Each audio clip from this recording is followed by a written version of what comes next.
Les emplois qui vont être créés en France ou qui vont être relocalisés en France dans le cadre de démarches de relocalisation ou de réindustrialisation font face à la même donne économique globale que celle qu'il y avait il y a un an. Du coup, comment est-ce qu'on fait pour être compétitif ?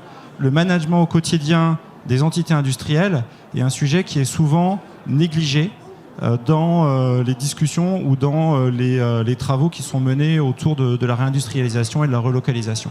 Les économistes sont clairs sur le poids du management industriel au quotidien dans la compétitivité des entreprises. Ça explique à hauteur de 30% la différence de compétitivité entre entreprises. Donc on peut relier la compétitivité des entreprises de manière directe avec la qualité de leur management industriel.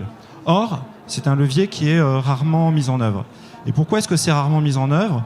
Parce que c'est quelque part associé à une forme de magie. On parle des soft skills, évidemment, on parle de compétences, on parle de recrutement, on parle de savoir-faire et de savoir-être, mais il n'y a pas que ça.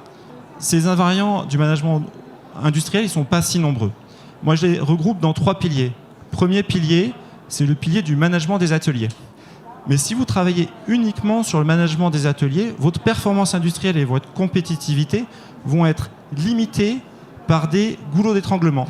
Et c'est pour ça qu'il faut déployer en parallèle les mêmes fondamentaux du management au niveau de la supply chain.